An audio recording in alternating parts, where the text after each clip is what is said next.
Hey guys, tonight we travel deep into the snow-draped fjords of Viking-age Scandinavia, where the nights are long, the customs are stranger than fiction, and the most romantic gesture you might receive is a carved walrus tusk, or someone's cousin being traded for a sheep. Picture this. You stand on the edge of a narrow coastal village, where the sky bruises purple over icy waters, and smoke coils lazily from turf-roofed longhouses. The air smells like firewood and fish oil, and you're about to learn how love, if we can call it that, blossomed under frostbitten noses and some very suspicious matchmaking rules. This is not a rom-com. It's more like a romantic slog. You probably won't survive this. Not because of the customs themselves, but because the fermented fish at the wedding feast could take out a bear. So, before you get comfortable, take a moment to like the video and subscribe. But only if you genuinely enjoy what I do here. And let me know in the comments where you're listening from and what time it is. I'm always curious who's drifting off around the world. Now, dim the lights, maybe turn on a fan for that soft background hum, and let's ease into tonight's journey together. You're trudging through ankle-deep snow, your boots crunching with every step toward the central hearth of a tiny Viking village. Winter has pinned everything in place, boats, sheep, and likely your own fingers. But inside the longhouse, warmth flickers through the smoke-hazed gloom. It's a wedding night. Not yours. Not yet. But you're here to observe. This is how marriage begins.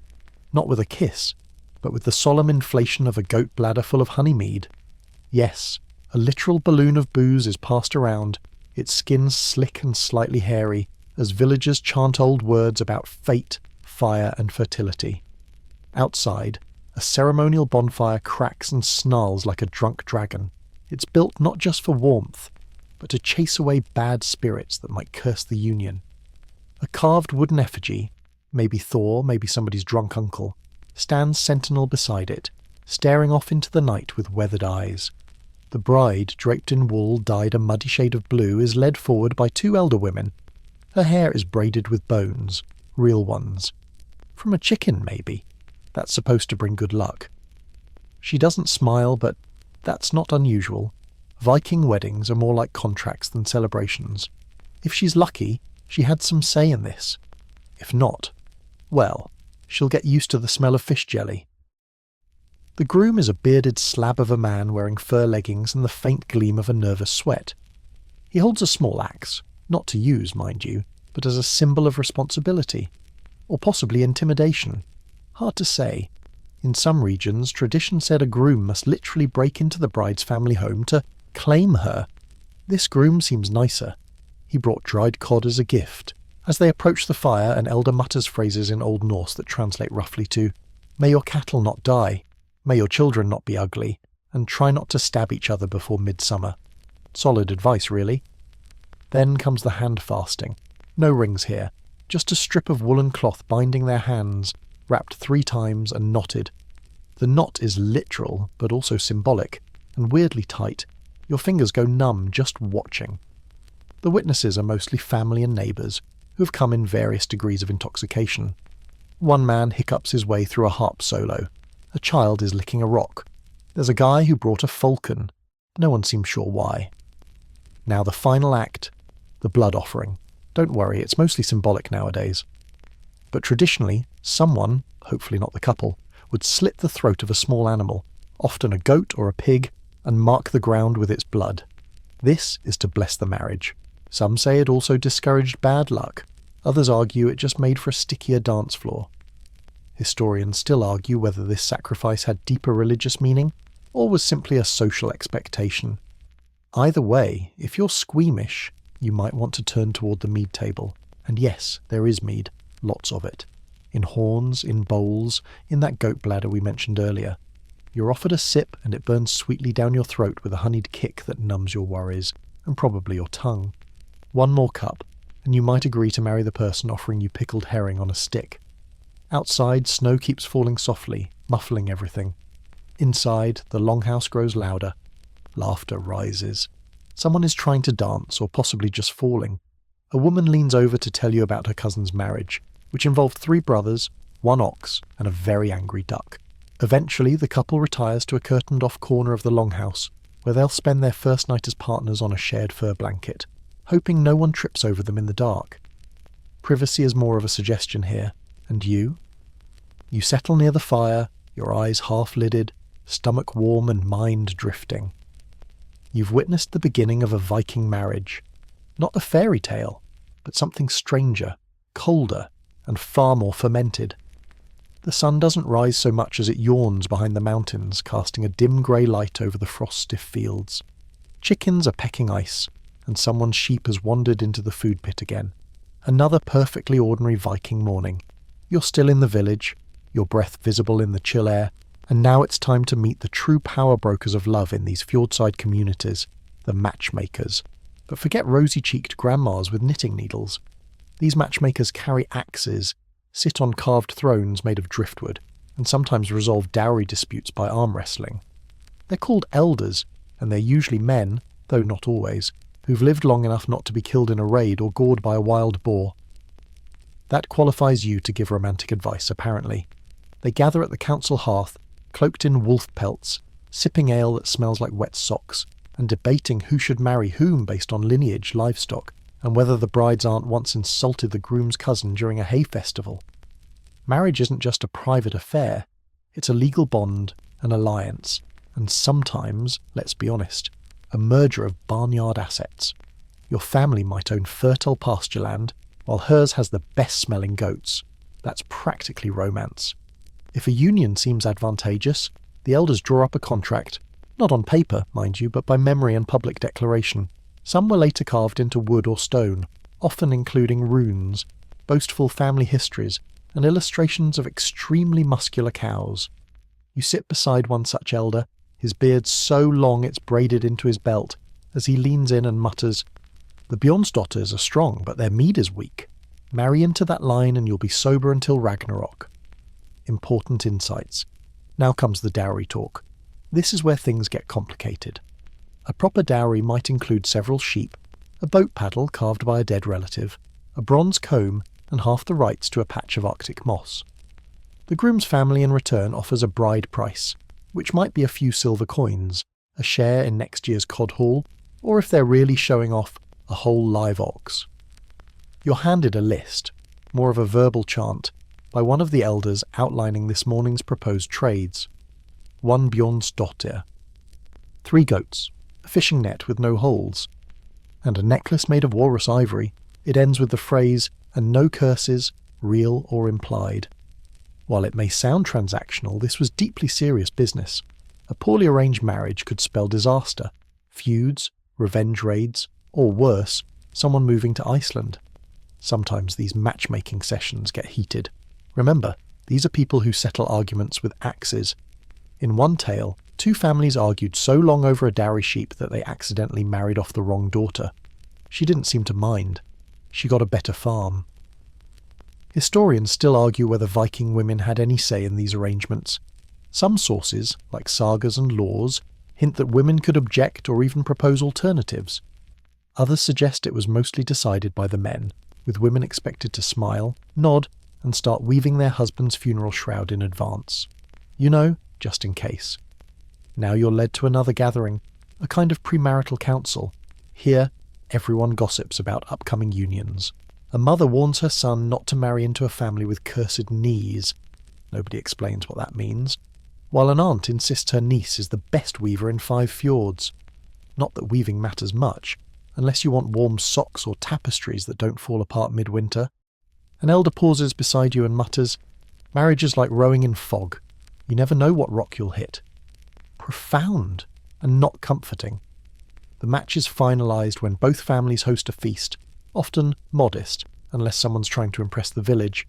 There's food, mostly root vegetables and smoked fish, drink, mead again, and performances, usually someone reciting a long poem about a cow named Thorbjorn. A true classic. At the end of the event, the couple is officially betrothed. That doesn't mean married, not yet, but they're locked in, like 2 boats lashed together for a journey across unpredictable seas.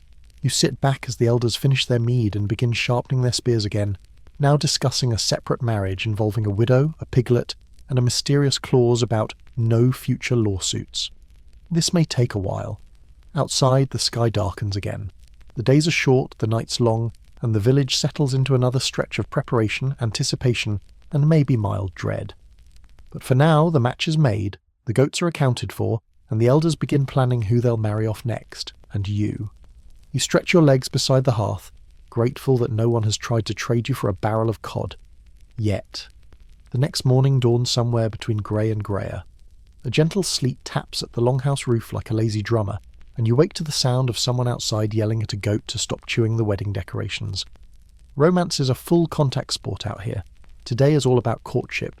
Because while the elders might handle the match, you still need to impress your potential spouse, or at least not smell like a wet seal. So you start with grooming. Yes, Vikings actually bathed more often than many medieval Europeans. Once a week was considered standard, usually on Lugardug, a washing day, which eventually became Saturday. You scrub yourself in a hot spring or near a heated basin in the longhouse, and believe it or not, you even have a comb. Not just any comb either.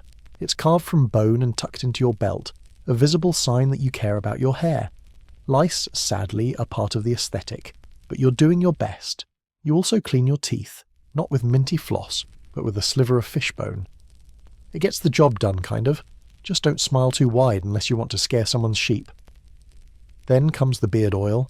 You massage in a blend made from seal fat and pine sap, because nothing says I'm ready to settle down, like smelling like a forest fire during low tide. Beard grooming is serious business. Your face is half your dowry after all. Some men braid their beards. Others tie tiny beads into them. It's like Tinder. But your profile picture is your actual face, and it smells faintly of smoked mackerel. For clothing, you choose your best wool tunic, possibly dyed with crushed lichen to give it a greenish hue. Your boots are stuffed with hay for warmth, and around your neck hangs a small hammer pendant representing Thor. It's partly for protection, partly for style, and partly because you once dropped a real hammer on your foot and now you're superstitious. Now, how do you approach someone you like?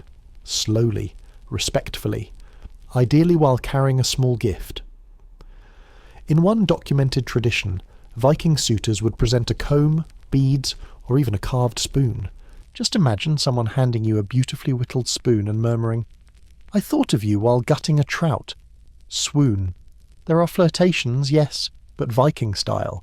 You might sit beside someone during a feast and offer them the choicest piece of dried fish, or compliment their weaving pattern, or in rare cases challenge them to a wrestling match. If they pin you to the ground and laugh, that's basically a proposal. Historians still argue whether these courtship customs were universally followed or just romanticised in later sagas. Some stories paint Viking love as rugged but sweet. Others make it sound like a drunken brawl that ended in a legally binding hug. You wander through the village, observing. One boy is trying to impress a girl by balancing a whole trout on his head. She pretends not to notice, but then she blushes. That's basically marriage. Over by the fire pit, a woman sings a soft lullaby while weaving a patterned belt. Her suitor sits nearby, pretending not to watch her hands. Later he'll ask if he can borrow her spindle.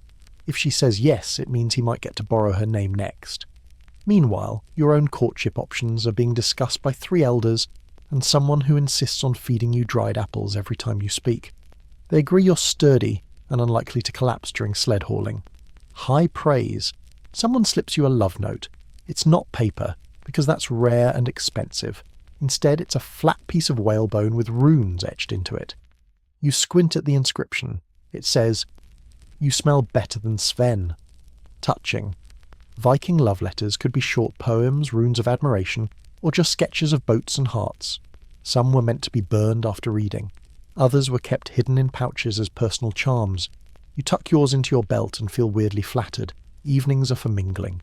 In the longhouse, you sit close to the fire watching potential partners pass by. You laugh at their jokes, refill their horn of mead, and maybe share a story about your best ox. These aren't grand declarations of love. They're practical, polite, and a little smoky. A girl offers you half her smoked eel. You accept. Then she tells you her family raises the best sheep on this side of the ridge. Coincidence? No. That's flirting. Of course, not every attempt lands. One man tries to impress his crush by doing a handstand while holding a sword. He falls into a basket of turnips. She doesn't even look up. Brutal. Still, there's a comfort in how earthy it all is. Courtship isn't about grand gestures.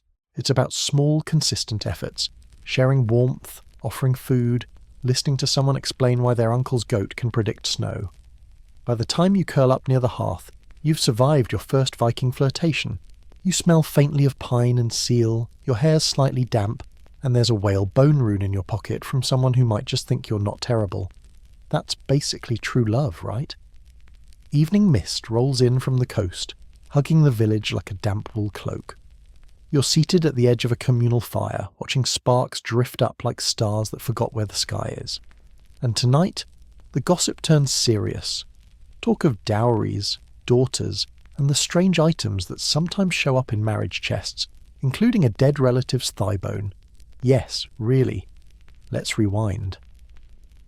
The dowry in Viking culture wasn't just a financial transaction. It was a symbolic declaration of trust and legacy. When a bride was promised, her family didn't just hand over a few goats and call it a day.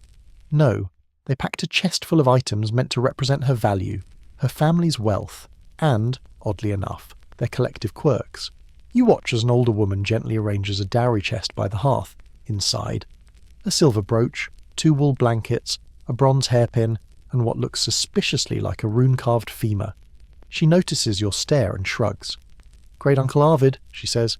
"Very wise. We keep him close." Right. Now, this isn't common practice everywhere, but in some communities bones of honoured ancestors were passed down, included in dowries for good luck, protection, or possibly just to make suitors uncomfortable. Historians still argue whether these relics were actual ritual items or simply family heirlooms that somehow became, well, bone-shaped. Aside from skeletal souvenirs, a dowry might also include livestock, household tools, woven goods, or even land deeds carved onto wooden staves. One known example includes a spinning wheel, a goose, and a bucket painted with protective symbols. All very romantic. But don't think the groom walks away empty-handed. He's expected to provide a morgengifu, a morning gift. Not breakfast, sadly, but a symbolic offering to his new wife. This could be a piece of jewellery, a small plot of land, or even a promise inscribed on a decorated comb. Think of it as the Viking version of a prenup, with more livestock. As negotiations unfold, things can get tense. One family insists their daughter is worth 2 sheep, not 1. The groom's uncle counters by pointing out her cousin burned the hay barn last winter. A quiet debate ensues about whether the quality of wool justifies an extra goat. You sip your mead and try not to laugh. These discussions are public, long, and occasionally absurd. Someone recalls a tale where a dowry included a magic comb that allegedly summoned fish. Another story tells of a bride who refused to marry until the groom built her a bench with her name carved into it. He misspelled it. They divorced. Tragic. Once agreed, the dowry items are laid out in a ceremonial display, often watched by neighbours, in-laws, and at least one dog hoping for a dropped sausage. It's all about transparency and, of course, bragging rights. You lean in closer and see a comb with tiny gold inlays, rare and costly. It must have come from a raiding expedition. Some dowries include spoils from distant lands, silk ribbons from Byzantium, amber beads from the Baltics, or even strange spices no one quite knows how to cook with. Every item has a meaning. A spinning spindle means she'll be industrious. A knife shows she can handle herself. A cow means, well, she brings literal milk to the marriage. A chicken's feather tucked into a scarf, that one might just be bad packing. But here's the twist. Dowries weren't always given freely. In some cases, they were negotiated with a kind of aggressive cheer, like bartering at a flea market where everyone's armed. In rare stories, a bride's father might try to pass off subpar goods. One saga speaks of a goat that was 3 parts dead and a flagon of mead filled mostly with rainwater. That marriage didn't last long. You glance at another chest being filled for a different betrothal. It holds 3 wooden bowls, a polished antler spoon, and a woolen cloak dyed blue from woad. One of the elders leans in and whispers, "That cloak belonged to her grandmother. It kept her warm during a winter so bad even the wolves froze." You nod, suitably impressed. There's also a subtle symbolism in the items chosen. A marriage is a new household after all, and the dowry represents its foundation. Tools for cooking, items for sewing, even charms to hang above the door, all these say, here's what she brings to the hearth. It's practical, but quietly emotional too, and sometimes a bit dark. You pass one chest that includes a small leather pouch. Inside, what looks like fingernail clippings. Her mother's, the aunt explains without blinking, protection spell. Of course it is. Historians still debate whether such weird inclusions were superstition, tradition, or just poor storage decisions. Either way, you find yourself suddenly grateful for modern registries. Towel sets feel a lot safer. The final act of dowry exchange often involves a small ritual, maybe a song, a fire blessing, or a short speech about fertility, cattle, and not stepping in fish guts on your wedding night. There's clapping, toasting, and someone always manages to knock over a stool. As the night settles in, you lie back against a fur cloak and watch sparks fly upward. The dowries are packed, the family satisfied, and the village seems briefly at peace. Somewhere a dog howls, probably because someone accidentally packed its bone. The sun, if we can call that pale blur in the clouds a sun, hangs low over the village. It's writing season again, not for laws or battle songs, but for something much softer. Love notes, carved, into bones. You step into a quieter part of the longhouse, where a few young villagers hunch over smooth bits of antler, driftwood, or flat shards of whalebone. There's a hush in the air, as if everyone's trying to concentrate without accidentally carving "I admire your goats" into their own thumb. Writing in Viking times isn't for the faint of heart, or the casual romantic. Ink and parchment are rare luxuries, so anything written tends to be serious. But among the youth and the love-struck, a new form of expression has emerged. Short runic inscriptions etched onto whatever flat, hard surface happens to be lying around. Think of it as Norse texting, with tools. You peer over the shoulder of one boy carefully inscribing a message onto a thin sliver of bone. The runes are neat but slightly wobbly. You squint.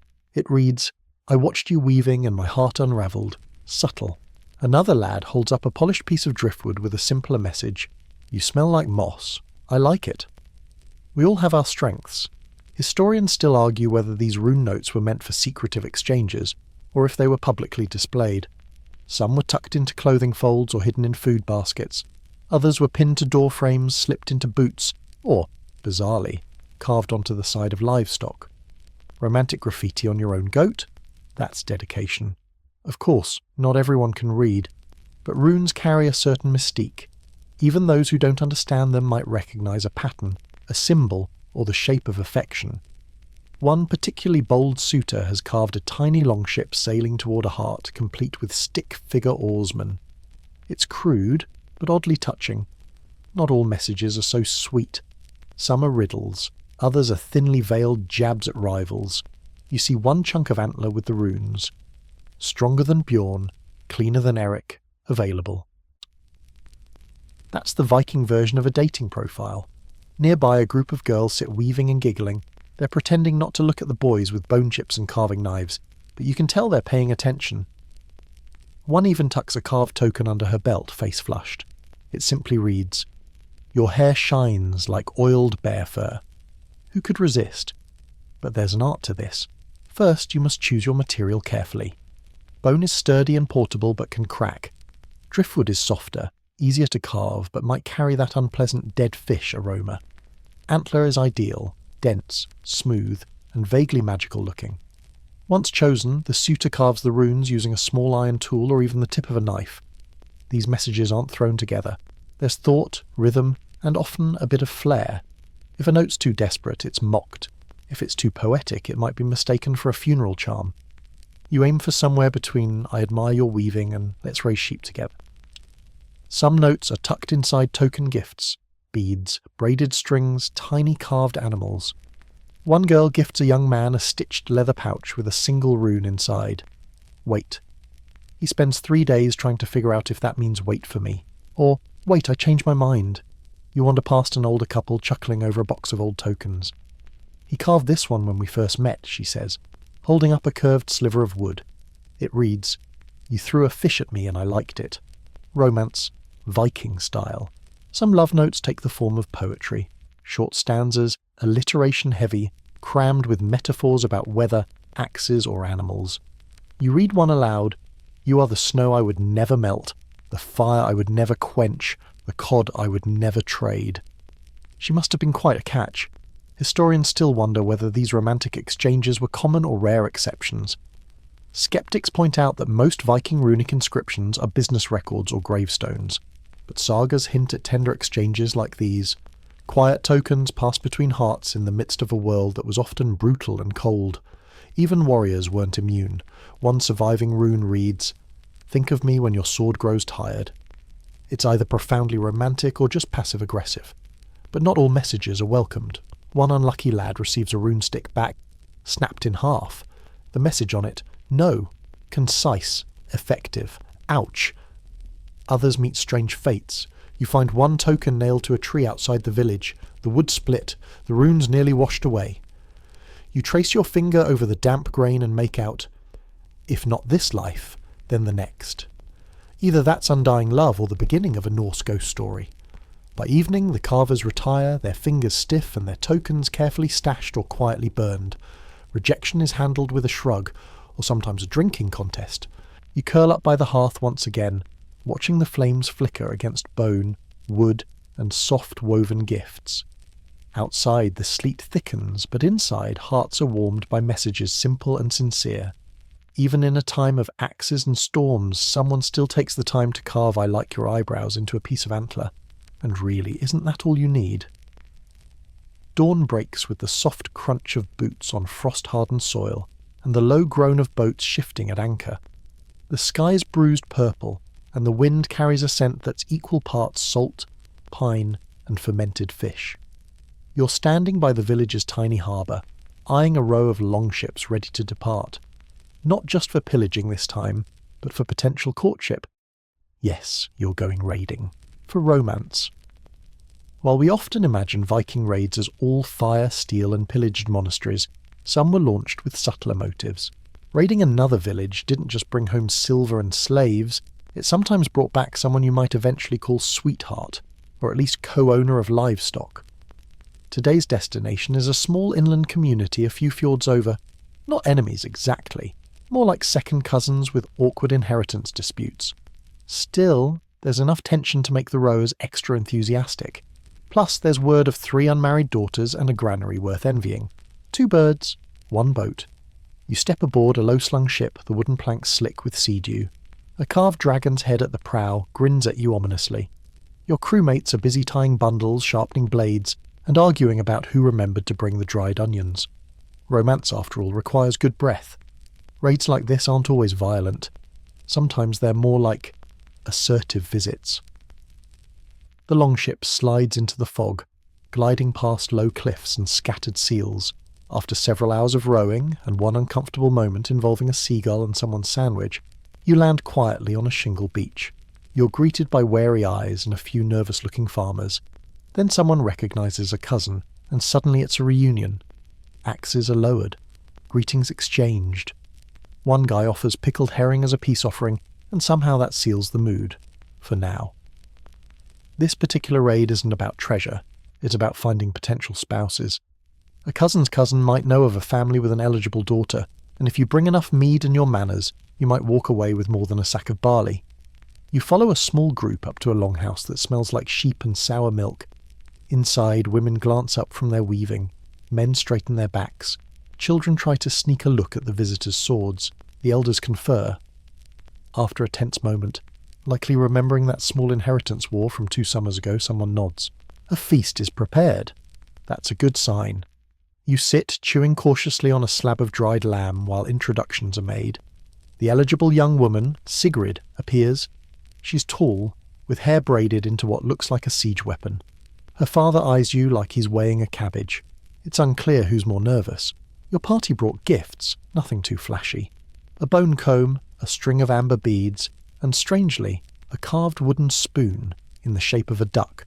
Apparently that's a compliment. Sigrid seems unimpressed. Then someone challenges her to a log-lifting contest. She wins easily, hoisting a beam over her shoulders like it's kindling.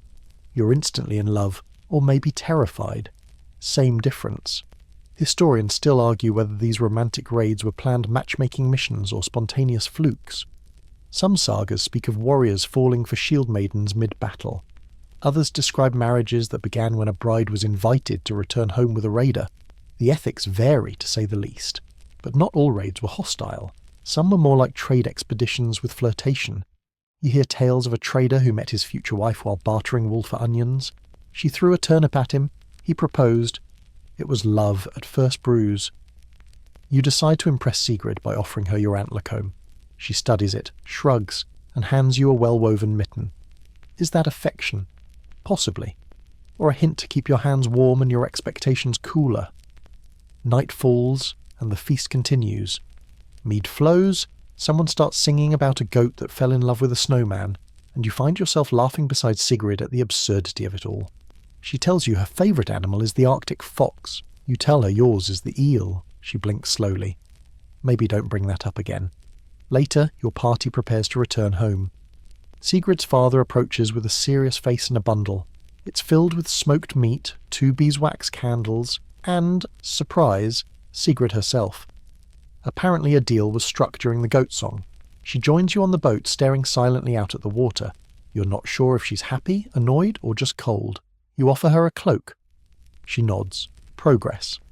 As the longship glides back toward your village, the stars shimmer overhead. You glance across the deck and catch her quietly carving something into a sliver of bone. A message, perhaps, or a curse. Either way, she's coming home with you. That's either the start of a love story or a saga. The longship noses into your home harbour just as morning breaks, if you can call this thin grey light morning. You step onto the icy shore, stiff-legged and sea-salted, with Sigrid beside you.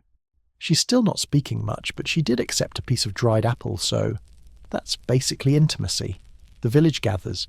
There's curiosity, excitement, and a couple of people who are clearly just here for the post-raid gossip. Your cousin squints at Sigrid and mutters, "Looks strong." It's unclear if that's admiration or a challenge. And now it's time for the next step in Viking romance. The first date, Viking style. Forget candlelit dinners. Here, it's axe throwing, archery, and sometimes, just for fun, bear wrestling. Because nothing says soulmate like seeing whether your potential spouse can hit a deer skull target from 20 paces with a rusted spear. You start small, axe throwing behind the longhouse.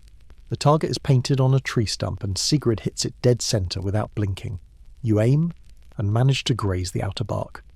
She raises an eyebrow. You consider claiming it was intentional. You don't. Then it's time for archery. Bowstrings creak in the cold as both of you line up shots at a row of wooden ducks mounted on sticks. She nails 3 in a row. You take longer, much longer. One arrow flies backward. Someone politely pretends not to notice. There's laughter, though.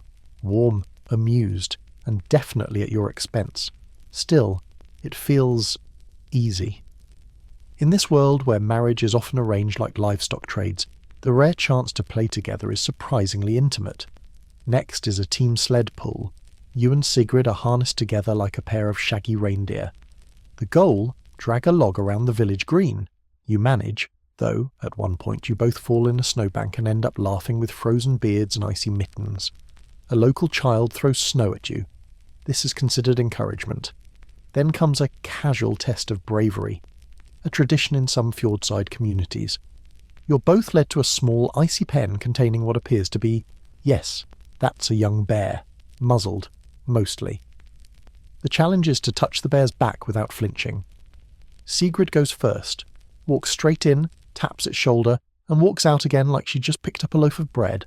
You hesitate, enter the pen, and very carefully pat its fur. The bear grunts. You freeze. Then someone throws a fish to distract it. You exit, trying to look calm. Your heart is in your ears. Historians still argue whether these contests were common across all Viking regions or specific to certain coastal villages with too much free time and not enough bears. But the idea of proving courage, often as part of bonding, shows up in many sagas and oral traditions. Later, you and Sigrid sit by the edge of the fire pit, sipping hot mead laced with herbs. She finally speaks. "You throw axes like a sleepy goose," she says. You blink. Then she hands you a strip of jerky. Compliment accepted. Other couples are doing their own first date versions. One pair is carving spoons together. Another is chasing each other around a pile of hay while elders cheer them on like it's a sporting event. One boy is serenading a girl with a lute that's missing 2 strings. It's awful. She looks smitten. You wander with Sigrid past the cattle pen, where someone's tied ribbons to the horns of a particularly judgmental-looking sheep. She points out the constellations, different from your interpretations. Her version of the Big Dipper is a warrior pouring stew. You find that oddly poetic. Viking first dates aren't about candlelight or subtle glances. They're about movement, shared tasks, and small moments of connection between flurries of noise and challenge. You've hauled, thrown, nearly been mauled, and only fell in the snow twice. Not bad. Some couples go into the woods to search for mistletoe, a rare plant believed to bring good luck in love. You and Sigrid find a patch. She crushes a sprig in her hand and rubs it onto your forehead. "Now your dreams won't freeze," she says. Romantic? Maybe. Weirdly comforting? Definitely. The day winds down with a communal meal, smoked fish, roasted root vegetables, and something involving gelatinous eggs. You and Sigrid sit shoulder to shoulder, passing bowls, sharing bread, and occasionally nudging each other like sled dogs testing teamwork. Someone starts a song. Others join. It's old, off-key, and about two lovers who accidentally swapped clothes and caused a minor war. The rhythm is lulling. Your eyelids dip. You feel a hand tug your sleeve. It's Sigrid, offering you another piece of dried apple. You think you're doing okay. The snow falls heavier now, blanketing the rooftops and muffling the village in that thick, sleepy hush that only a true northern winter can deliver. The longhouse smells like smoked birch, damp wool, and turnips roasting in the coals. You wake from a nap near the hearth, curled into a pile of furs like a contentedly hibernating bear. But today is no ordinary winter's day. Today is about testing the match. See, in some Viking communities, before a marriage was finalised, couples entered into a trial marriage, an informal union that lasted a year or more.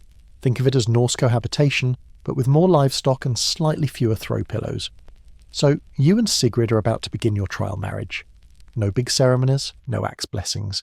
Just a shared space, shared chores, and the shared judgment of every neighbour watching your every move.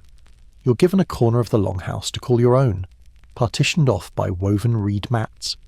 Inside is a straw mattress, a cooking pot, and a carved wooden spoon you're expected to share. Yes, just the one. If that's not intimacy, what is? The rules are simple.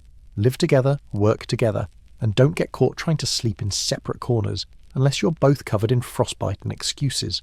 The community watches. If you argue loudly, people pretend not to hear, but they're absolutely listening. You begin with chores. Together you haul water from the frozen stream, your bucket handles numbing your fingers until they tingle. Sigrid works fast, barely flinching.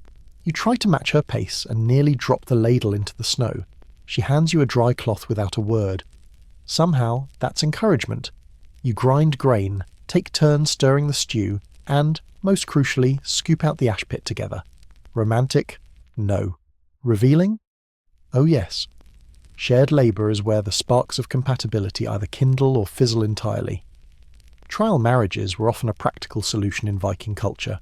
Especially in rural communities where survival meant cooperation, this arrangement gave couples time to evaluate whether their strengths and tempers complemented each other.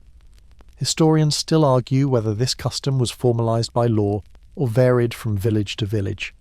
In Iceland, it appears to have had semi-legal status. In other places, it was more of a socially accepted experiment. Either way, it was the original try before you buy model. Only instead of checking if your partner snores, you were checking if they could slaughter a pig without fainting.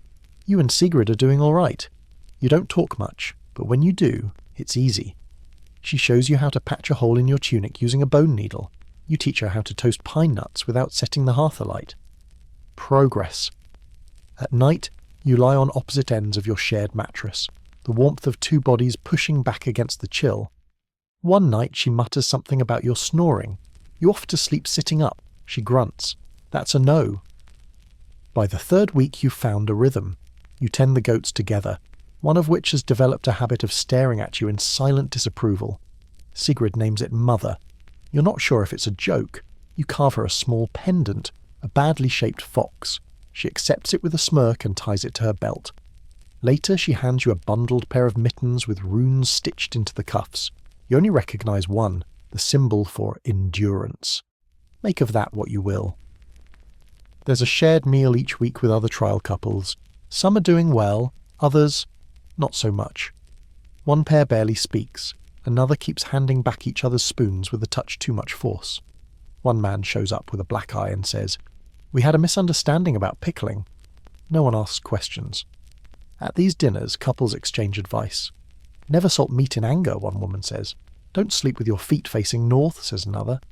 Always let her stir the porridge first, someone adds, looking over his shoulder. You nod solemnly. But trial marriages aren't just about surviving daily chores. They're about observing how your partner handles pressure, boredom, unexpected guests, and the fact that the roof now leaks directly over your shared blanket. You handle it with humour. She handles it with tar and thatch. Together it sort of works. One evening you both sit watching the fire. She braids her hair absently, and you carve another pendant. This one's slightly less like a deformed badger. She glances at it, then at you. Still ugly, she says, but less ugly. You take that as high praise. These small moments pile up, gentle familiarity blooming from routine. There's no dramatic kiss, no swelling music. Just two people learning to walk around each other's silences and settle into a rhythm that doesn't leave bruises.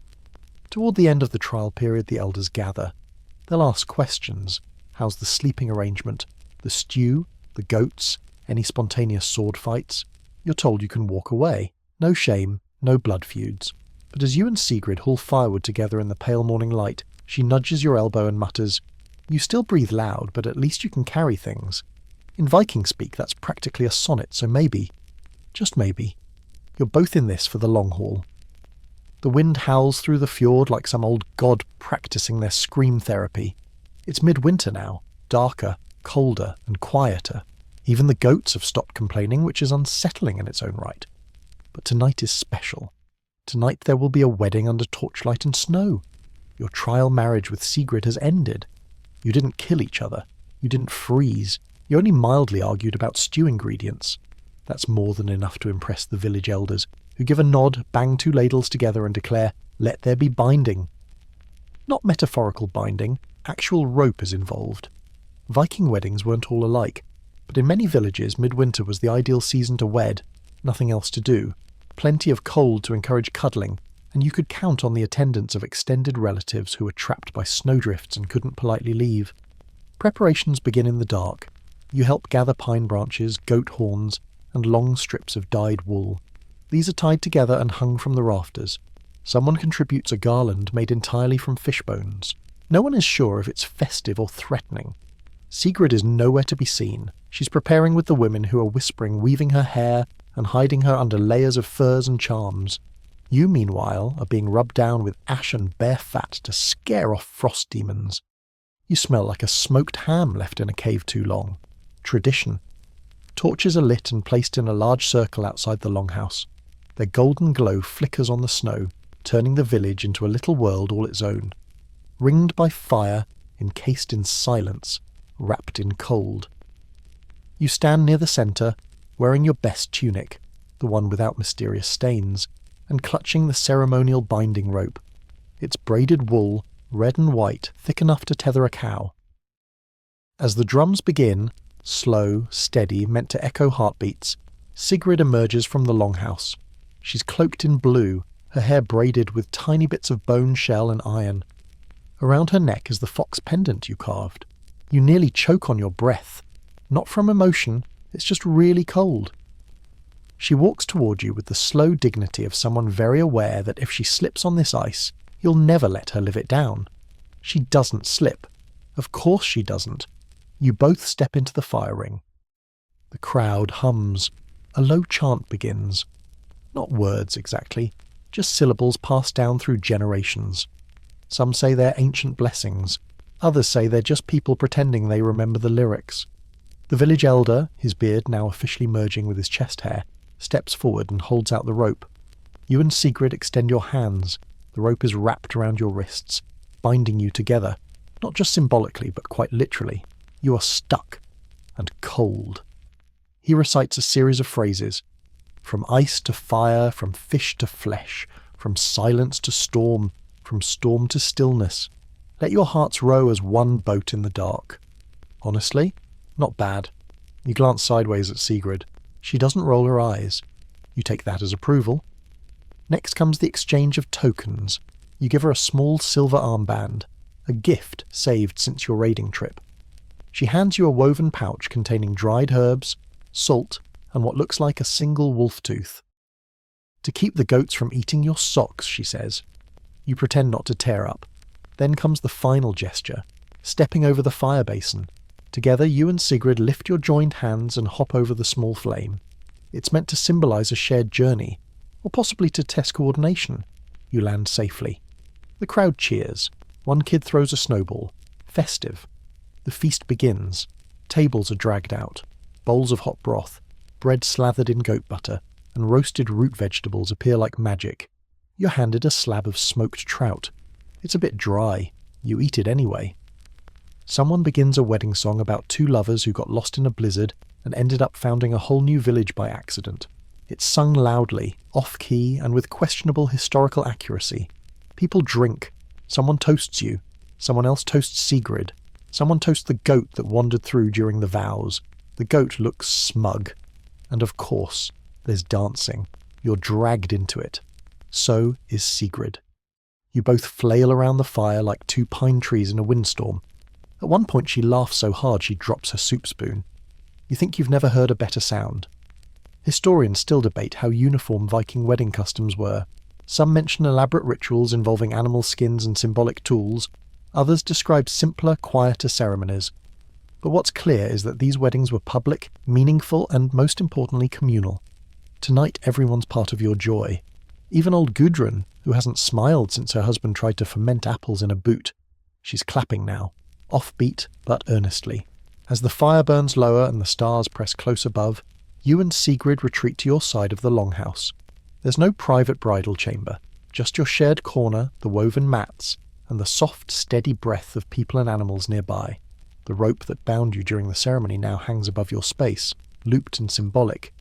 You curl beneath a fir, shoulders touching. Your dancing, she murmurs, was worse than your axe throwing. Thanks, you whisper. She smiles, and that, under all this cold, feels like the warmest part of the whole night. By the time the sun creeps up over the horizon, more a reluctant glow than a beam, the longhouse smells like fire smoke, wool, and regret. The wedding feast is technically over, but no one seems ready to stop eating, drinking, or telling increasingly dramatic stories about events that occurred just hours ago. You wake curled beside Sigrid, your shared fur blanket tangled and a little damp from someone knocking over the stew pot during last night's dancing. A wooden bowl lies upside down near your foot. You're fairly certain it wasn't yours. A murmur runs through the longhouse. It's time. The post-wedding breakfast ritual is about to begin. You shuffle out from your corner, bleary-eyed and sore from the unfamiliar mattress. Sigrid yawns, combs her hair once with her fingers, and follows, not saying much. Morning rituals don't require conversation. They require geese. Yes, geese. The morning after goose ritual is a tradition that defies easy explanation. In some villages, it's meant to bless fertility.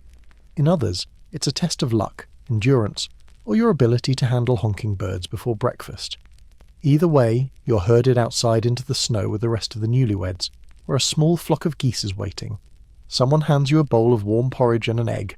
Feed the goose, they say, but only the right one. No one explains what right means. The geese swirl around you, beady-eyed, judging. Sigrid stares them down like a seasoned warrior. One honks, she honks back. The crowd nods in approval. You choose a goose at random and offer your egg. It pecks politely. Sigrid picks one with a slightly crooked beak. It ignores her entirely. Good omen, an old woman whispers. You're not sure if that's a compliment or a warning. Historians still argue whether these goose rituals were widespread or just very localized eccentricities. Some suggest they tie into older animal divination rites. Others think someone just really liked geese, and no one stopped them. Either way, it's part of your marriage now. After the birds are fed, you return to the longhouse, where breakfast is being served in loud, overlapping waves. Porridge sweetened with honey, leftover smoked meat, thick slabs of dark bread, and a jelly made from fermented fish that nobody touches unless they've lost a bet. There's more to this morning than food. It's a chance for relatives and neighbours to present blessings, which can range from heartfelt to extremely awkward. One woman gives you both a small carving of a bear.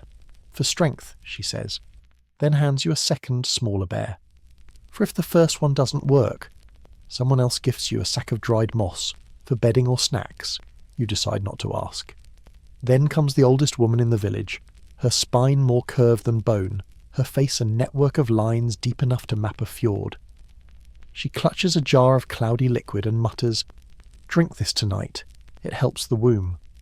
You both nod politely, planning to bury it behind the woodpile.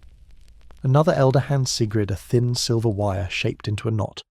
Hang it above the hearth to keep quarrels short. You're handed a spoon with a hole in the middle, to remind you not everything needs fixing. Profound, probably. As the crowd thins and the breakfast turns into general loitering, the local skald, the resident poet and rumour enthusiast, stands to recite a wedding blessing. It's long, it rhymes, it contains a metaphor involving ducks, snowstorms and undying affection. You clap anyway. You and Sigrid sneak away for a moment, stepping behind the smokehouse where the snow is deep and quiet. She leans against a log, watching the sky. "That goose hated me," she mutters. "No, it was just shy. It honked at my feet. Some cultures would consider that flirting," she laughs. "A real one. You feel like you've just passed some kind of test. Before the moment stretches too long, someone calls for you to return. It's time for the mirth circle. Sounds fun, isn't? The mirth circle is a traditional game played by newlywed couples, often in front of the entire village. Each pair must tell a story about their courtship. Funny, embarrassing or heartfelt. You're handed a wooden token and pushed toward the centre with Sigrid at your side. You begin. "I carved her a fox." "She thought it was a fish," Sigrid adds. "I said it was abstract." "She kept it anyway," the crowd chuckles. A good start. "Then we shared a spoon," you say. "She used it as a knife. It wasn't very sharp, but the porridge didn't complain." Laughter. Someone claps. You're feeling bold now. "And one time," you say, "I tried to flirt with her by giving her dried apples. She gave me back a beat. A really nice beat. It had personality." The crowd erupts. You bow. Sigrid doesn't, but she smirks. It's not just about the stories. It's about showing the village you can laugh together, survive winter together, and possibly raise a goose or two without total collapse. As the day winds down, the sky turns pale gold behind the mountains. The crowd begins to drift toward their own fires. You and Sigrid return to your corner, now officially yours. Above your bedding hangs the silver wire knot. Beside it, the holy spoon. On the mat between you lies one quietly snoring goose. You decide not to question how it got there. You look over at Sigrid, already asleep, her breath steady and calm. You think about the fish jelly, the goat judging you from the doorway, and the odd quiet of a winter morning when your life has officially and slightly weirdly begun. And you feel settled. The days after the wedding blur into a pattern of thawing boots, splitting firewood, and fielding unsolicited advice from nearly everyone who has ever successfully remained married for more than a month. Apparently everyone in the village is now a relationship expert. But just as you begin to feel like a normal, mildly sleep-deprived married couple, the next ritual arrives. One even stranger than the goose circle. It begins with honking. You wake up to the sound of it, slow, rhythmic, and almost musical. Except it's not geese this time. It's people, imitating geese. You emerge from your longhouse corner, bleary-eyed, and see a group of elderly women slowly parading around the fire pit, honking ceremonially while waving bundles of dried herbs. One carries a goose-feather fan. Another is wearing what looks like a hat made from an upside-down basket. You've learned not to ask. Welcome to the fertility blessing. In this village, newlywed couples are honoured, or gently terrorised, with a rite designed to encourage prosperity of the home, body, and grain stores. That means a combination of chanting, symbolic food, and being very awkward while trying not to laugh. You and Sigrid are ushered outside, each holding a wooden bowl filled with barley. One elder begins humming. The others join in, forming a droning circle around you. A small goat is led in, made to wear a necklace of dried berries, and instructed, somehow, to walk around you 3 times. Sigrid raises an eyebrow. "Is this the part where the goat marries us again?" You whisper back. "I think it's here for moral support." After the 3rd lap, you're handed a new item. A small carved goose figure, made from bone and painted with blue woad. You're told to keep it near your bed. You nod solemnly, trying not to think about the one real goose still nesting in your sock pile. Then comes the smoke fanning. A mix of pine needles, dried cow dung, and fermented lichen is set alight in a small clay bowl. An elder wafts the smoke over your heads using the goose feather fan. It smells like burnt compost and lost dreams. You smile anyway. A According to lore, this smoke is said to clear the air between lovers. In one saga, a newlywed couple breathed it in, had a vivid shared dream about a snow snake, and immediately decided to build a new barn together. That's synergy. Historians still argue whether this entire ceremony was based on agricultural fertility rites, borrowed pagan traditions, or just a collective joke that got out of hand. Whatever the case, it continues because, as one elder puts it, we did it, our parents did it, and the goat likes it. Back inside, there's a gift waiting. A wife band, a silver armband twisted with tiny runes that Sigrid slips onto her forearm. The design is simple, but each notch represents something: a shared task, a blessing, a seasonal hope. She runs her fingers over it in silence, then gives you a small nudge with her elbow. You've got one too. Yours is made from bronze and leather, with a slightly wonky fox carved into the clasp. Guess who made that part? Later that night, you sit by the hearth, Sigrid beside you, while the wind howls outside like an angry ghost in a too-tight tunic. The fire crackles. Someone sings softly in the background, a lullaby about moon geese and lost boats. Then Sigrid does something unexpected. She pulls out a pouch and empties it into her palm. Dried moss, a sprig of juniper, a speckled stone, and a knotted thread. She murmurs over them, lays them on a bit of cloth, and sets the whole bundle near the fire. "What's that?" you ask. "House charm," she says. "Keeps the weather kind." You blink. Weather listens to charms? Sometimes. Depends who's asking. Apparently, Sigrid's grandmother taught her that weaving together specific herbs and symbols during the waxing moon could keep storms away, or at least convince them to howl somewhere else. This particular charm is meant to protect newlyweds from damp walls, leaking roofs, and metaphoric cold shoulders. You glance out at the gathering clouds and mutter, "Do you have one for nosy in-laws?" She pulls a second charm from her pouch. "Already done." And just like that, the house feels warmer.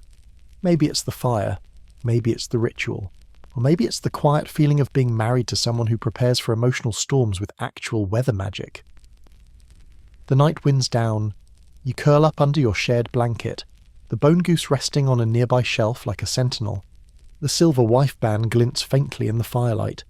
The air smells of pine smoke and something faintly herbal. And just before sleep claims you, you hear Sigrid mutter, "If it snows through the roof again, I swear I'll marry the goat." You snort softly and drift off. A sharp crack of ice outside the longhouse jolts you awake. You groggily sit up, rubbing your eyes with mittened hands. Someone's chopping wood. Someone else is yelling about a chicken that refuses to come down from the roof. Another perfectly normal Viking morning. Today is unusually quiet between you and Sigrid. Not in a bad way. Just that kind of calm that settles after a blizzard of ceremonies, blessings, and goose-based predictions. You're finally starting to feel like a real married couple, which means you're both a little tired and deeply appreciative of silence. You share bread with turnip jam. Don't ask. And Sigrid reaches across the table to hand you something small and wrapped in wool. You open it cautiously. Inside is a piece of polished bone carved into a twist. 2 loops, interlocked. The runes along the edge faint but deliberate. You recognise a few: luck, hearth, endurance. It's a wife band, but one you hadn't seen before. "This one's mine," she says. "I made it before we met." You turn it over in your fingers. "It's warm," she shrugs. "It should be." The idea of the wife band goes beyond decoration. In many Viking communities, silver or bronze armbands were more than status symbols. They marked stages in a woman's life. Daughter, wife, widow, sometimes warrior. Worn around the arm or wrist, sometimes the ankle. They were gifted, traded, occasionally even buried with the wearer, or with someone else entirely, depending on how the story ended. You slip the band onto your wrist. It fits snugly, like it knows where it belongs. Just as you're admiring it, a neighbour bursts in with frantic news. The snow spirits are restless again. You assume this is metaphorical. It is not. Turns out, the village weather reader, a woman who claims to have a talking owl, has declared that the season will be longer, harsher, and full of bad-tempered clouds. It's time to double down on protective charms and household rituals. Sigrid doesn't blink. "We'll do the second spell," she says, already fetching her pouch of dried herbs and mystery items. You've never seen the second spell, but it involves bare fat time and drawing symbols on the inside of your boots. You go along with it, because honestly, you don't want to find out what happens if you don't. Together, you sweep the longhouse floors in silence, not just for cleanliness, but because it's considered a form of magical warding, clearing out the spirits of arguments, sickness, and bad potatoes. You chant a simple phrase as you work: warm roof, soft breath, no snow in the bed. It's half spell, half wishful thinking. Afterwards, Sigrid places 3 pebbles in the fireplace. One for her, one for you, and one for the space between. A symbolic offering. You don't touch them. Historians still debate whether these kinds of weather rituals were widely practiced or just village-specific quirks. Some scholars argue they tie into older, pre-Christian beliefs about nature spirits. Others think it was a psychological trick to feel in control during 6 months of freezing darkness and limited root vegetables. Either way, it works. Kind of. As the sky dims, yes, again, it's barely noon, you step outside with Sigrid. The village is wrapped in snow, its outlines softened. Children are sliding down icy hills on flat pieces of bark. 2 elders are arguing about whether owl feathers are luckier than fox whiskers. Nearby, a young couple huddles under a shared cloak, laughing as their dog tries to eat snowflakes. You realise that, somehow, you've become part of this landscape, woven into it like wool into a winter sock. Slightly itchy, but undeniably warm. That evening, you gather with other couples to share charms. It's a casual gathering, more tea and tales than a ritual.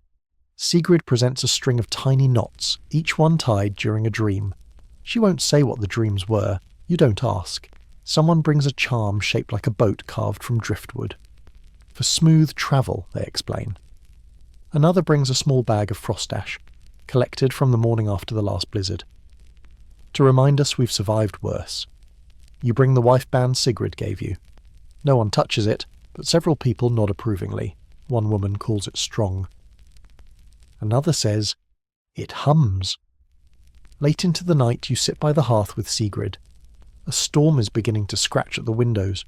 You don't feel fear though, just stillness. She reaches out and pulls a fur over your shoulders. Then softly, "Did you draw the symbols in your boots?" "I used too much bear fat, I slipped." She chuckles. "It still counts." As you lie down, the fire low, the pebble trio still warm from earlier, you glance over at the wife band glinting on your wrist. There's something reassuring about it, not magic exactly, but weight. History. A kind of oath you wear silently against the winter. Outside the snow thickens, inside the quiet deepens. You breathe in, you breathe out, and the house, somehow, holds. The cold continues its siege on the village, clinging to every surface like a particularly clingy ghost. Snowdrifts pile higher than the fence posts, and someone's sled dog refuses to come out from under a fur blanket unless bribed with roasted fish. You and Sigrid have fallen into a rhythm now, hauling wood, cooking stews, brewing strange teas that claim to chase off the shadows. Life is quieter, until one day, everything gets just a little more complicated. It begins when you wander into the far end of the village to trade a spindle of wool for some dried berries. The longhouse you enter is like most others, smoky, warm, slightly chaotic, but something feels different. The people glance at you. A woman hands you a cup of mead and says with a knowing look, "We do things a little differently here." That's never ominous. You soon discover that this village, tucked away near the edge of the fjord, has a unique approach to marriage. Specifically, polyandry. Yes, 1 woman, 2 husbands, sometimes 3, and not for reasons of drama or scandal, but practicality. Turns out, when winters are long and men are frequently away raiding, having more than 1 husband ensures the household keeps running. There's always someone to chop wood, someone to tend the goats, and someone to keep the soup from boiling over. A rotating trio of domestic stability. You meet Thyra, the woman in question.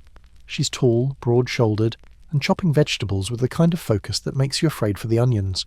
Her 2 husbands, Eric and Leif, are nearby. Eric's weaving a fishing net. Leif is fixing a shoe. Both seem calm, comfortable. You're more confused than they are. "Does it work?" you ask cautiously. Thyra shrugs. "We eat, we sleep. No one forgets to salt the meat. That's better than most." Historians still argue whether polyandry existed in Viking society, or if it's a rare regional anomaly. Some sources suggest it was pragmatic, especially in isolated communities with uneven population ratios. Others think it was more common in Iceland, where social experimentation occasionally slipped through the cracks of tradition. Whatever the case, this household seems to function better than some monogamous ones you've seen.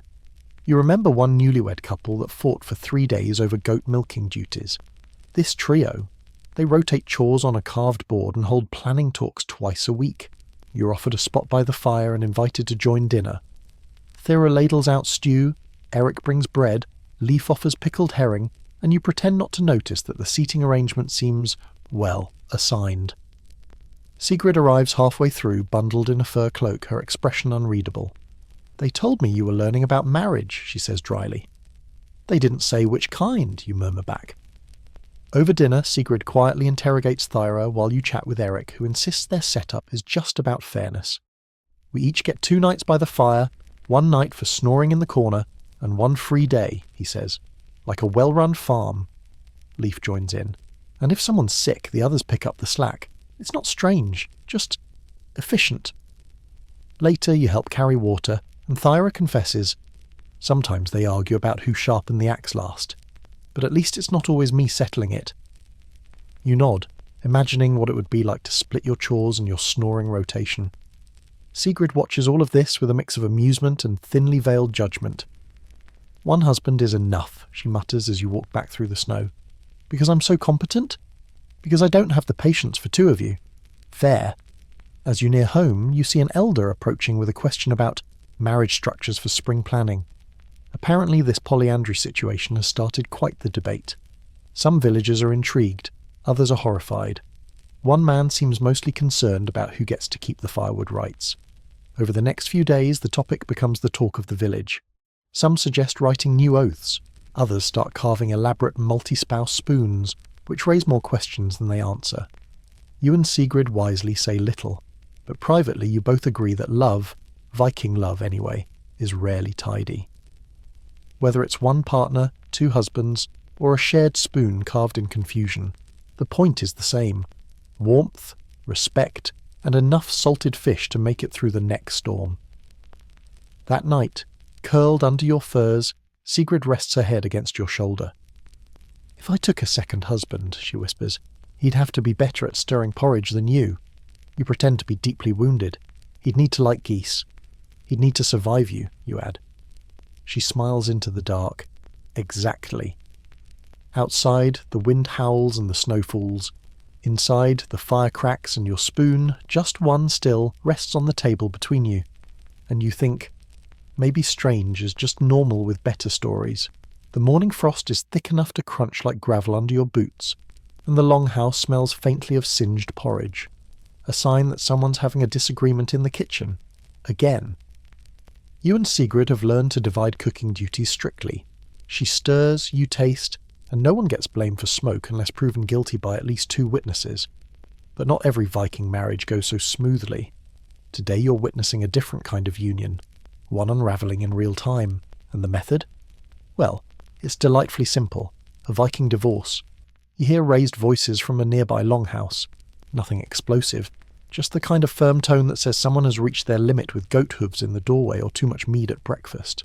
You wander over, as one does in a small village where privacy is more of a suggestion than a reality. Outside, a crowd has gathered. Nothing dramatic, just a few neighbours pretending to fix sleds while very obviously watching what's unfolding. Then the couple steps out. The man exits from one doorframe beam, the woman the other. They walk in opposite directions without looking back, and that's it. Welcome to the Viking method of divorce by doorframe. In some Norse communities, the act of publicly exiting the shared home, each person leaving through a separate side of the doorway while declaring their intention to part, was enough to signal the end of a marriage. No courts, no drama, just a physical symbol of emotional division. You whisper to Sigrid, "That seems almost civilized," she nods, until they start arguing about who keeps the goat. There's no shouting, no flung objects, no ominous fiddle music, just a quiet parting, followed by the village elder scribbling a few notes into a wooden ledger. "Separated at the solstice," he mutters. "Goat custody pending." Historians still debate how widespread this practice was. Some claim it was part of Icelandic law, others think it was more symbolic than legal. But what's clear is that Viking women often had more autonomy than their medieval European counterparts. especially when it came to leaving a marriage. If a woman found her husband intolerable, incompetent, or just plain annoying, she could initiate a divorce. Common reasons included failure to provide, excessive drunkenness, physical abuse, or, in one saga, failing to show affection in public and having bad boots. Harsh but fair. You later hear from a local storykeeper, that the recently separated couple had been arguing for months. She wanted to move closer to her family's farm. He refused to leave the coastline because the fish knew him there. In the end, the fish weren't enough. Post-divorce life varies. Some ex-spouses remarry quickly, others remain single, raise their children, and occasionally trade sarcastic remarks across the village green. The now separated woman in question has already reclaimed her half of the firewood pile and renamed the goat Freedom. She seems peaceful. Sigrid watches all of this with a thoughtful expression. Later, while feeding the hearth, she casually remarks, "I'd leave you through the roof, just to be dramatic." You glance up. "Please don't, that's where we keep the snow bucket." That night, you talk a little more than usual. Not about divorce, though it lingers on the edges, but about what keeps people together. You both agree that shared effort, honesty, and compatible sleeping habits go a long way. Sigrid adds, "and decent spoon etiquette." You nod solemnly. In the days that follow, the recently split couple settles into their new routines. She moves into a smaller house closer to the smokehouse. He takes up fishing again, possibly communing with his emotionally supportive cod. They seem fine, separate, but fine. Divorce isn't scandalous here. It happens. People talk about it, sure, but mostly to make sure the firewood remains divided fairly and that the goat has emotional support. One elder offers you a nugget of wisdom while polishing his walking stick. It's not the end that matters. It's how you keep the peace after the pots are returned. You assume that's metaphorical, he winks anyway. As the village readjusts, you and Sigrid quietly reinforce your corner of the longhouse. You fix a small leak in the roof together. You carve new hooks for drying herbs. You even stitch a second spoon into your shared belt pouch just in case. Because maybe that's the secret. Not perfection, not permanence, just the shared daily acts of choosing each other, of stirring the same pot, hauling the same wood, and occasionally letting the other person win an argument about where the socks should go. You fall asleep that night to the soft rustle of wind against the wall, the creak of wood settling, and Sigrid muttering in her sleep about fixing the goat's attitude. And you think, if she ever leaves, you hope she at least uses the front door. You wake to a creaking sound that isn't the wind, or a door, or even the goat finally learning to respect personal space. No, this sound is deeper, colder, and somehow below you. Sigrid stirs. "It's them," she says, already throwing on a wool cloak. "The ancestors are restless." You pause. "They live under the floor?" She pulls on her boots. "No, but they visit." "Right. Of course. In many Viking households, the ancestors were never far away, quite literally. Some families buried their dead beneath the longhouse floor or just outside the walls, believing that their presence brought protection, wisdom, and the occasional unsolicited opinion. You glance down at the wooden planks beneath your feet. They're warm from the hearth, but now you can't help wondering if great-grandmother Solveig is listening as you argue over who forgot to feed the chickens yesterday. That faint creaking, maybe it's just the cold, or maybe Solveig really is unimpressed. Later that morning, you're invited to join a husfru, the matronly keeper of ancestral rites, as she conducts a ceremony to honour the spirits. You're not entirely sure what to expect, but she hands you a small bowl of ashes, a black feather, and a hard piece of bread. "For the offering," she says without further explanation. You kneel with Sigrid near the hearth. The husfru walks slowly around the room, muttering phrases in Old Norse, tapping the walls with a stick, and pausing now and then to scowl at the ceiling. "Checking for ghosts in the rafters," she whispers. "They get lost." She then tosses a handful of dried herbs into the fire. The smoke curls into strange patterns. One looks suspiciously like your cousin's face, which is probably a coincidence. Or not. Each family offers their ancestral tokens. One man lays out a carved wooden shoe. A woman places a cracked ring. Another offers the hilt of a rusted dagger wrapped in sheep wool. The objects are symbolic, representing memory, protection, and occasionally passive-aggressive haunting. You offer your item, a small figurine of a fox, one ear chipped. Sigrid brings a piece of her old weaving loom. Both are laid beside the hearth where they'll remain until spring, absorbing warmth, stories, and maybe a little soot. Then comes the listening. Everyone goes silent, hoping for creaks, whispers, or signs. The room stills. The fire snaps softly. A beam groans above you. The husfru nods. They're watching. You whisper to Sigrid, "Should we be doing something respectful?" She whispers back, "You haven't cursed or spilled soup today. That's progress." In some parts of Norse culture, ancestors weren't just remembered. They were present, called upon for guidance, protection, or occasionally scolded for mischief. Some were believed to inhabit animals, wind currents, or even the dreams of their descendants. Historians still argue whether these beliefs were universally held or varied by region. Some sagas speak of ancestors offering advice in dreams. Others warn of spirits who move your boots just to be annoying. Either way, the dead are not distant. As the ritual ends, the husfru pours a ladle of mead onto the floor near the hearth. A toast to the ancestors. You follow suit, your offering soaking into the planks. You hope Solveig likes it. You also hope she's not judging your spoon-stirring technique from beyond. Later that day, you visit the ancestral mound outside the village, a low hill covered in stones and frost. Sigrid lights a small lamp and places it at the base. For the ones who walked before, she says, you add your own small token, a pine cone, oddly shaped, but it felt right. You sit in silence for a while, listening to the wind whistle over the stones. Suddenly you remember a story told the night of your wedding feast, of a man who claimed his grandfather whispered to him from beneath the floorboards, "Use more salt." You laughed then. Now, you wonder. Back at the longhouse, the wind picks up. The walls creak again. This time, it sounds more like a sigh than a groan. You and Sigrid glance at each other. Neither of you speaks, but you both quietly straighten the mat near the hearth and move the fox figurine just a little closer to the fire. You fall asleep that night under layers of wool, fur, and the subtle weight of generations watching. Benevolent, curious, maybe just a touch critical. And as your eyes close, you wonder if they approve of your marriage. A soft whisper moves through the rafters. You decide it was the wind. Probably. The snow has settled in like an old relative who doesn't know when to leave, thick, silent, and starting to cover even the goats. You and Sigrid rise late, the light outside more blue than gold, casting long shadows across the longhouse. It's quiet, almost too quiet, which is how you know something's up. Because in a Viking village, silence doesn't mean peace. It means gossip is happening somewhere else. You follow the scent of fermented fish and mild chaos to the main hearth, where half the village seems to have gathered under the pretense of mending nets and stirring soup. In reality, they're whispering like ravens at a funeral. Sigrid takes one look at the huddle and mutters, "Someone's cousin kissed someone's sister's fiancé again." "Again?" you ask. She sighs. You'd be surprised. This morning's drama involves a young woman, Inga, known for her spectacular braids and mediocre archery, and a visiting Jarl's nephew, who apparently got very friendly during the last feast after one too many cups of sour cherry mead.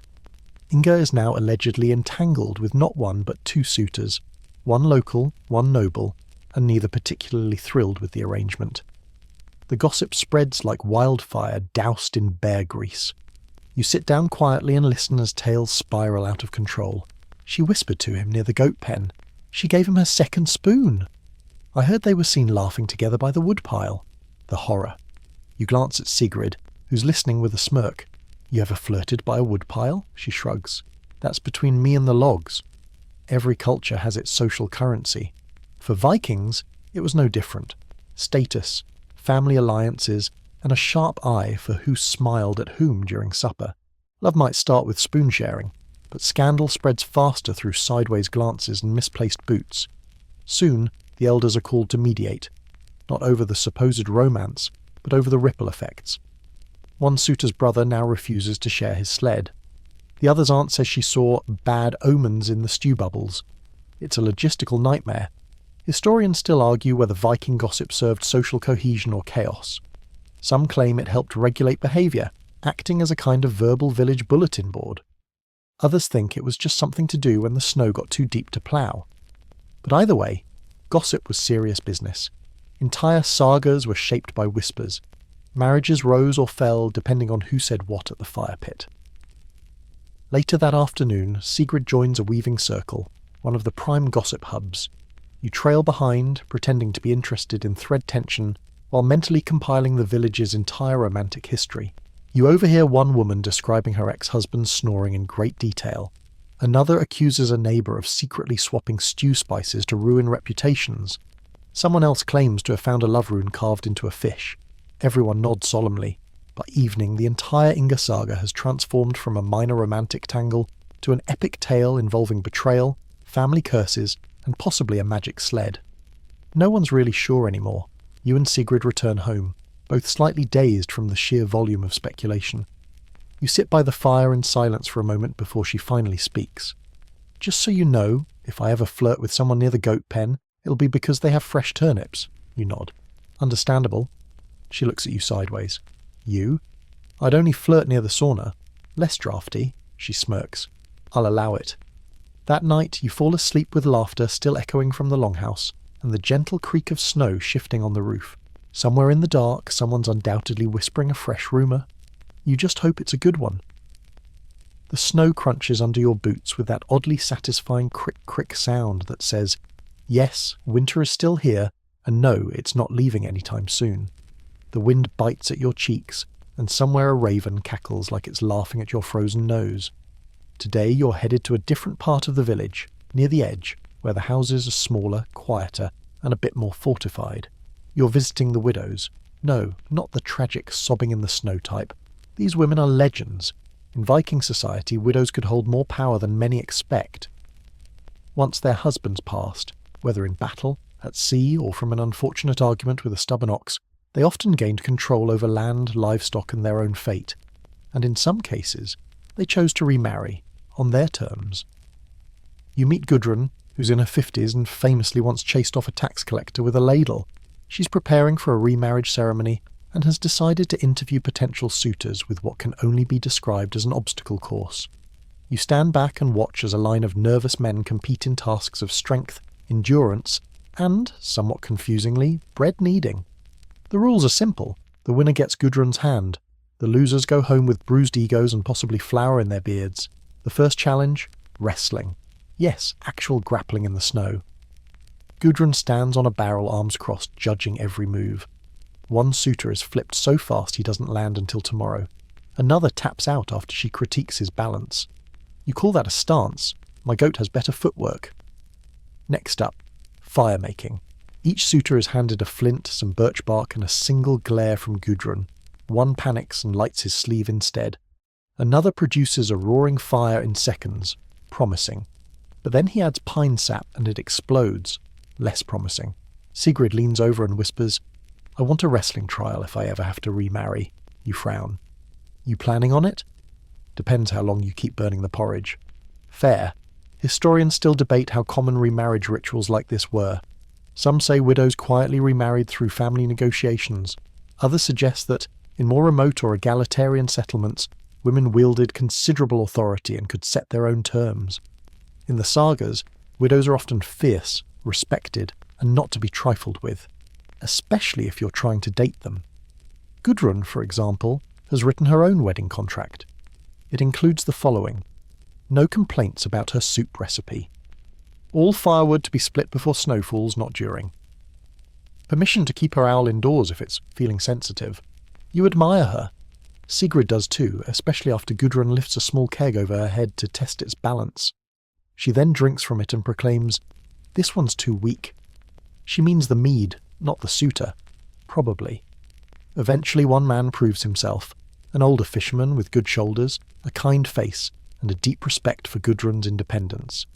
He offers her a charm he carved himself, a fish wrapped around a grain stalk. "I bring food and quiet," he says simply.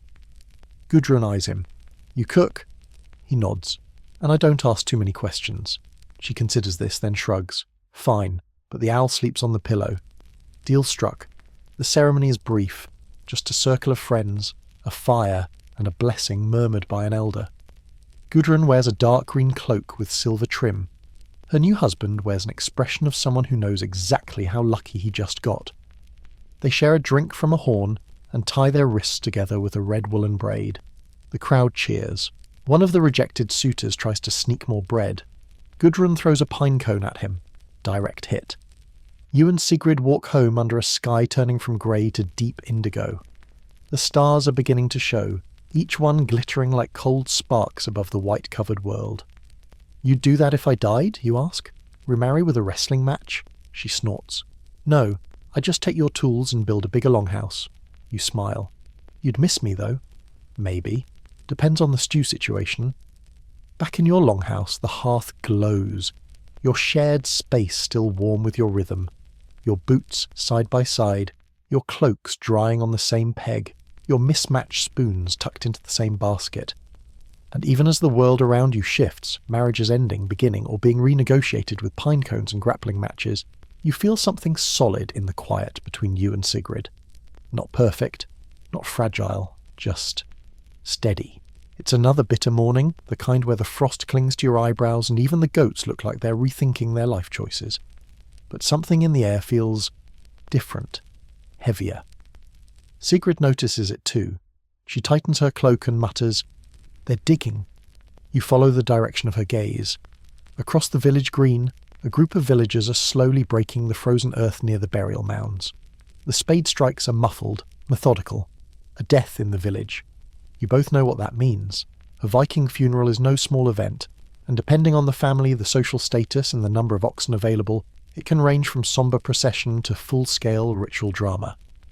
This one, judging by the hushed tones and flurry of activity, is going to be intense. The deceased, a chieftain. Old, respected, known for three things. Always finishing his ale, never backing down from a raid, and outliving 3 wives. He died peacefully, in his sleep, under 6 firs, which in Viking terms is practically sainthood. The question now isn't how he'll be buried, but who will go with him. Yes, you heard that right. In some parts of the Norse world, it wasn't unheard of for favoured spouses, or concubines, servants or slaves, to be sent into the afterlife alongside the dead. Sometimes symbolically, sometimes not. You and Sigrid exchange a look. "Please don't ever do that to me," you say. She nods. "If you go first, I'm building a bigger kitchen, alone." The rituals begin. The chieftain's body is wrapped in linen, placed on a wooden platform and surrounded with his belongings. His sword, his cloak, a chunk of salted meat, and a small wooden figure of a horse, for travel in the next world. A fire is built nearby, not for burning the body this time, but for warding off spirits that might try to drag him back. Someone ties feathers to a post. A child walks in a circle around the mound, scattering ashes. Then comes the whispering. Everyone wants to know. Who's going in with him? Turns out one of his wives, the third one, young, soft-spoken, always seen tending to his boots, is offering herself, or is being offered. Depends on who you ask. She stands near the fire, quiet as snow. She wears no black, just her usual wool dress and a necklace shaped like a sun. An elder woman begins painting symbols on her cheeks with berry paste. She doesn't flinch. "Is it voluntary?" you whisper. Sigrid shrugs. Sometimes not. Sometimes it starts voluntary and ends confused. Historians still argue fiercely about this practice. Some sagas describe willing sacrifice, women who believed they'd be reunited with their loved one in Valhalla. Others describe coercion, or cases where symbolism blurred with reality. Some were drugged, some simply disappeared, and some lived on as rumours, their fate never fully explained. The ritual unfolds slowly. The woman is offered a horn of mead. She drinks. She's led toward the burial boat. Yes, a real one, hauled into the earth and partly buried. Inside lies the chieftain, peaceful in death, surrounded by his artifacts. She steps inside. The crowd watches. No one speaks. A priest, or goddy, chants something low and rhythmic. Runes are tossed into the fire. A handful of snow is placed into the woman's hands. "To cool the journey," someone says. Then, unexpectedly, she steps out of the boat. Gasps. Movement. The elder woman who painted her face steps forward, speaking in a hard voice. She has changed her mind. Silence. You can feel the whole village hold its breath. The priest pauses, then nods. "So be it," he says. And just like that, it's over. The woman is led away. The boat is sealed. covered with earth and stone like tucking a giant into sleep. A spear is driven into the ground to mark the chieftain's grave. The crowd disperses, some relieved, some grumbling about omens and unfinished journeys. You and Sigrid walk home quietly. "I thought she'd stay," you say. "She thought so too," Sigrid replies. "But sometimes the dead have to go alone." That night, you both place something small by the hearth, a shared habit now. You offer a dried apple slice. She sets a carved token beside it. Neither of you say it out loud, but the thought lingers. Marriage in this world isn't always about love or longevity. Sometimes it's about legacy, about sacrifice, about the choice not to follow someone into the dark. Later, you lie awake listening to the wind whistling past the eaves.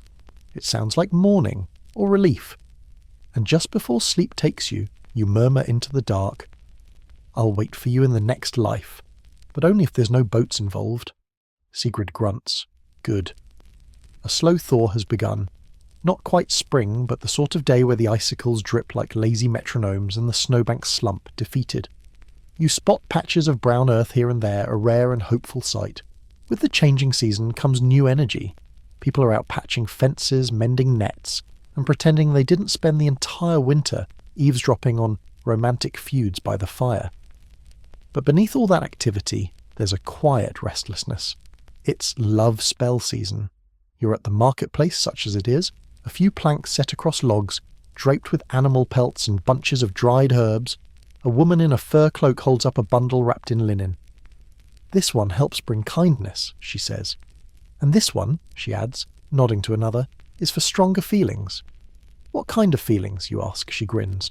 "The kind that make goats uncomfortable." "Right." Sigrid appears beside you, eyeing the bundles. "Thinking of casting a spell on me?" You grin. "Too late. You're already stuck with me." She snorts. "Then get the one that helps with snoring." Welcome to the strange, smoky world of Viking love charms. Some are fairly innocent. Woven cords tied in secret knots and hidden in a lover's cloak, or birch bark etched with runes and buried beneath someone's bedding. Others are more involved. A few require blood. Others bear fat. You sit down beside an elder who's stirring something thick and bubbling over a small fire. It smells like honey, ash, and something vaguely spicy. "Love charm," she says, "for rekindling." "What's in it?" She narrows her eyes. "Don't ask." Historians still argue whether these spells were real or symbolic. Ritual acts meant more to boost confidence than actually control feelings. But some sagas tell of warriors bewitched by women who placed charms in their boots, and of men who wandered in circles for days after smelling enchanted mead. One known formula combines mistletoe, crushed juniper berries, and animal fat, usually bear. It's mixed into a salve, then smeared across the wrist or throat. It's said to inspire courage, charm, and dreams of affection. Side effects may include stickiness and being chased by actual bears. Sigrid peers over your shoulder as you examine a small pouch of affection powder. It looks like sand mixed with moss. "You want to try it?" you ask. She shrugs. "You already smell like firewood and goat. Can't make it worse." You buy the pouch. Not because you think it works, but because it's spring, the snow is melting, and you're curious. That night, you add a sprinkle of the powder to your tunic collar before sitting by the fire. You don't feel different, maybe a little itchier. Sigrid sniffs once, squints, and mutters, "Is that moss?" "Affection moss," you say proudly. She leans over and gently pokes your forehead. "You don't need spells, just stop leaving turnips in the bed." Deal. But love charms weren't just for winning someone over. They were used in marriage too, to heal rifts, rekindle desire, or just encourage kindness during long winters.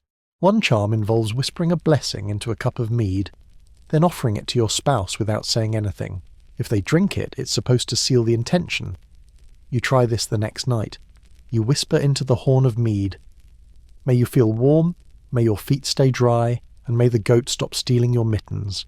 Sigrid drinks it, then says, "You muttered into this, didn't you?" You freeze. "Just a little blessing." She nods slowly.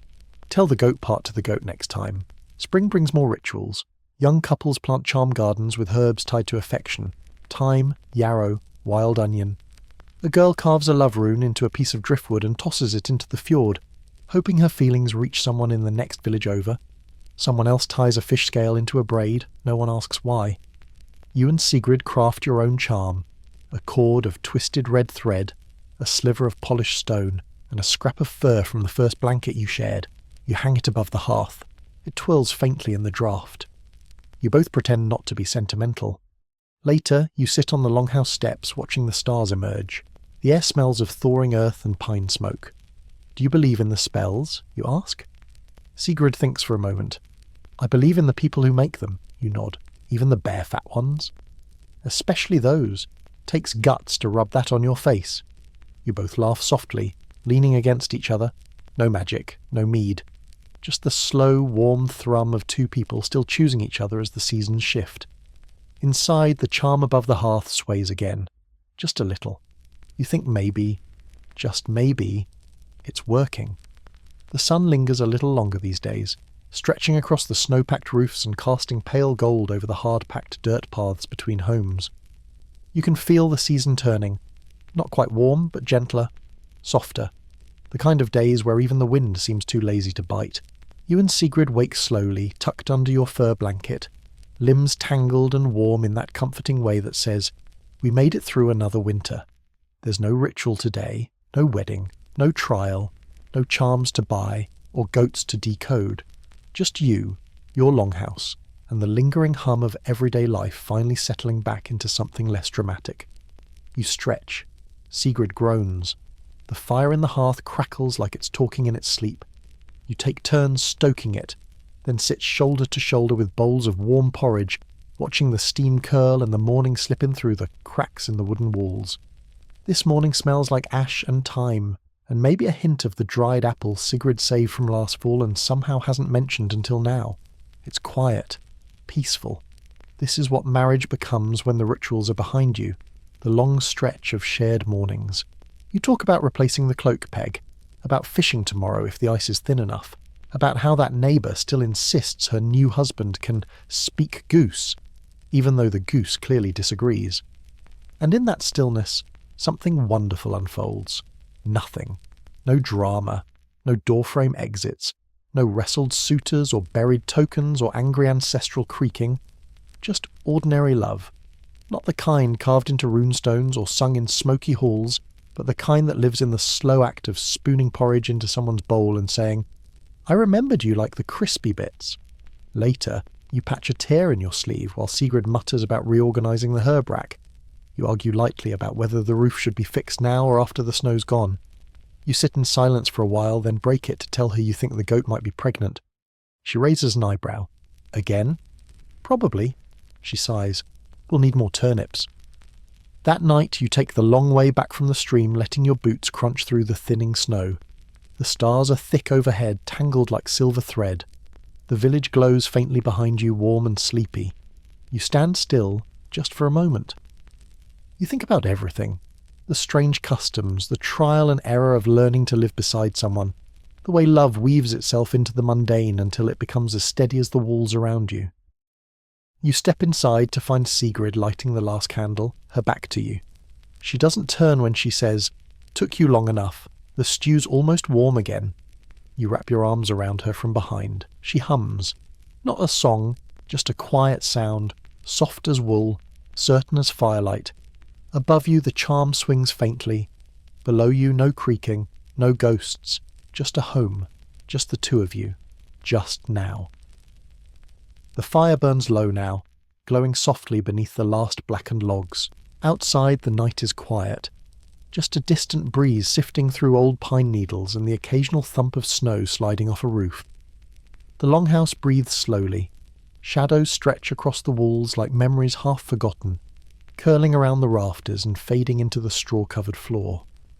Sigrid's breathing has slowed beside you. Steady. Peaceful. Somewhere across the room, the goat snuffles gently in its sleep. You wonder, in the quietest part of your mind, if it dreams of warm hay and the absence of humans. Your eyes grow heavy. You can't remember when you stopped listening to the world and started sinking into it, slowly, like moss growing on stone, or frost melting on a windowsill. The smell of wood smoke and dried thyme clings to your hair. Your thoughts drift to the crackle of fire, the crunch of snow, The soft hum of old stories passed through a dozen sleepy tongues before you. And in this quiet world, where love is measured in patience and porridge, where weddings begin with goat bladders and end with silence beside the hearth, you find something strangely perfect. Nothing grand, nothing golden, just warmth, shared breath, and the kind of peace that doesn't need words. So rest now. You've travelled far, through snow and songs and softly glowing torchlight. Let the longhouse dim around you. Let the ancestors settle. Let the fire whisper its lullaby of embers. There are no more rituals tonight. Only sleep. Only dreams. Only the soft, steady hush of a Viking home and a love that asks for nothing more than your quiet presence. Your quiet presence. Your quiet presence. Your quiet presence. Your quiet presence. Your quiet presence. Your quiet presence. Your quiet presence. Your quiet presence. Your quiet presence. Your quiet